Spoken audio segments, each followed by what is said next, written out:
Assalomu alaykum hurmatli talabalar. Men Hakimova Sevara Hamzayevna, Denov tadbirkorlik va pedagogika instituti biologiya va qishloq xo'jalik mahsulotlari texnologiyalari kafedrasi stajyor o'qituvchisi. Bugungi mavzumiz gistologiya faniga oid birinchi mavzu bo'lib, gistologiya va embriologiya faniga kirish deb nomlanadi.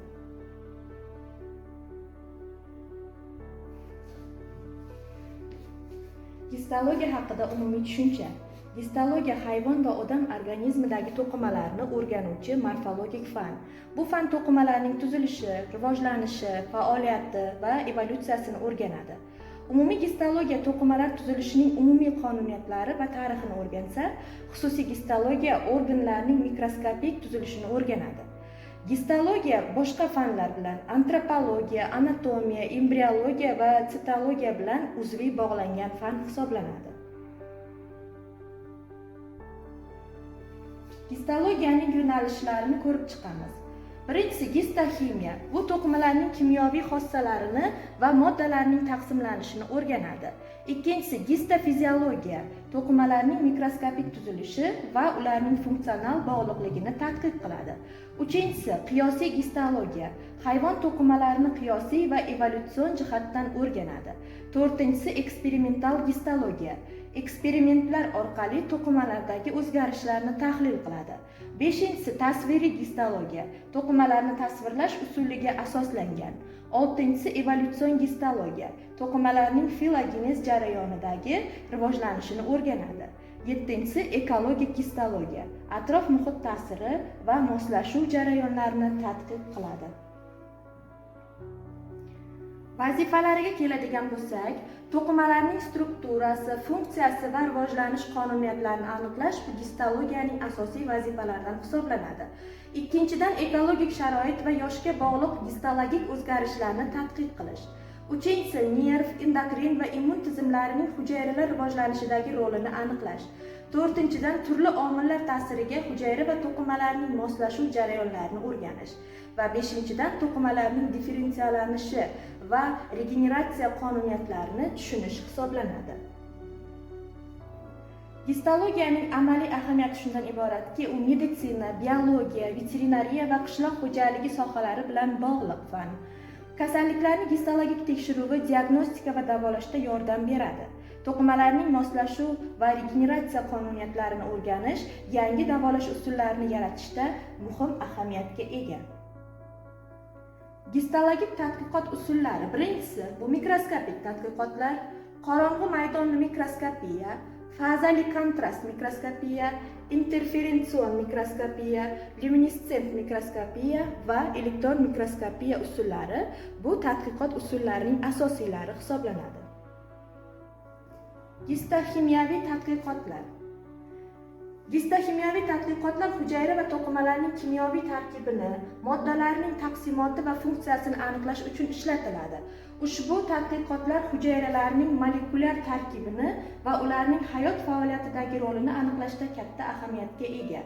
Buni ikkita usul bilan tasvirlash mumkin: sifatiy va miqdoriy usullar. Xo'p, sifatiy usullar yordamida to'qima va hujayralardagi kimyoviy moddalarning taqsimoti o'rganiladi. Ushbu usulda moddaning miqdorini emas, balki uning mavjudligini va to'qima bo'ylab qanday tarqalganligini aniqlash maqsadga muvofiq. Miqdoriy usullar yordamida esa to'qima yoki hujayralardagi muayyan kimyoviy element yoki birikmaning miqdorini aniqlash uchun ishlatiladi. Bu usullar laboratoriya sharoitida zamonaviy uskunalar yordamida amalga oshiriladi. Radioavtografiya usuli. Radioavtografiya bu radioaktiv moddalar yordamida hujayra va to'qimalardagi moddalar almashinuvini o'rganish usulidir. Bu usul yordamida moddalarning hujayradagi harakatlanishi va taqsimlanishi kuzatiladi. Uning ikkita asosiy yo'nalishlari bor. Demak, tamoyillari haqida aytib o'tadigan bo'lsak, radioaktiv izotoplar, masalan, vodorod 3, uglerodni 14 izotoplari yordamida belgilanadigan moddalar to'qimaga yuboriladi. Belgilangan modda hujayrada yoki to'qimada qanday harakatlanayotganligini aniqlash uchun maxsus rentgen tasvir, ya'ni avtograf olinadi. Bu usul moddalarning almashinuvi yoki sintetik jarayonlarni aniqlash uchun ishlatiladi. Uning qo'llanilish sohalari DNK sintezini o'rganish, masalan, vodorod 3 timidin orqali replikatsiyani kuzatish, metabolizm tadqiqotlari, radioaktiv izotop yordamida energiya almashinuvini o'rganishga katta yordam beradi. Maxsus eksperimental usullar. Bu usullar yordamida hujayra va to'qimalarning tuzilishi, funksiyasi va ular bilan bog'liq jarayonlar aniqroq o'rganiladi. Bu usullar odatda zamonaviy texnologiyalar va murakkab kimyoviy yoki immunologik reaksiyalarni o'z ichiga oladi. Asosiy tamoyillari immunologik usullar, antigen va antitela reaksiyasi orqali hujayra tarkibini o'rganish, masalan, immunofluoressent usul. Kimyoviy tahlillar bularga fermentlar yoki substratlarning funksional o'zgarishini o'rganish kiradi. Uchinchisi elektron mikroskopiya bilan birgalikda hujayra organellalarini yanada aniqroq o'rganish. Qo'llanilish sohalariga keladigan bo'lsak, bu saraton hujayralarining strukturaviy o'zgarishlarini aniqlashda, virus yoki bakteriyalarni diagnostikasida va to'qimalardagi patologik jarayonlarni o'rganishda qo'llaniladi. Embrional rivojlanishning tadqiqotlari va evolyutsiya bilan bog'liqligi. Qadimgi olimlar Aristotel, Gippokrat embrional rivojlanish haqida tasavvurga ega bo'lsa-da, 17-asrda William Garvey va Marcello Malpighi embrion tuzilishini batafsil o'rgana boshladi. Malpighi preformizm nazariyasini ilgari surib, organlar rivojlanishini jarayonni miqdoriy o'zgarishlar bilan izohladi. Bu dastlabki ma'lumotlar hisoblanadi. Preformizm va epigenez qarashlar esa organlar embrionda oldindan mavjud bo'lib, faqat kattalashadi. Epigenez nazariyasiga ko'ra, Kaspar Wolf tomonidan rivojlantirilgan ushbu nazariya organlarning yangidan shakllanishini ilgari surdi. Wolf rivojlanish jarayonida organlar bir jinsli massadan paydo bo'lishini ko'rsatdi, lekin bu jarayonni sababchi kuchlarini tushuntirishda muvaffaqiyatsiz bo'ldi. Karl Bergning hissasi. Karl Berg sutemizuvchilar va inson tuxum hujayrasini kashf etdi.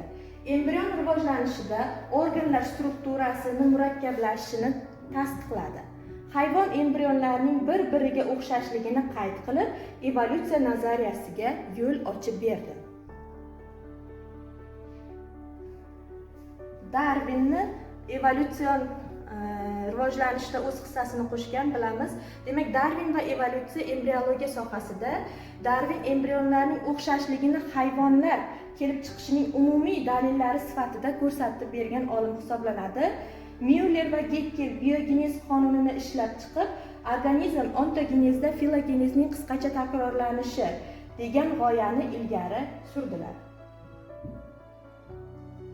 Solishtirma embriologiya sohasidagi yutuqlar haqida gapiradigan bo'lsak, Kovalevskiy, Ilya Ilich Mechnikov embrion rivojlanishidagi qatlamlarning paydo bo'lishi hayvonlar kelib chiqishining bir xil ekanligini tasdiqlaydi.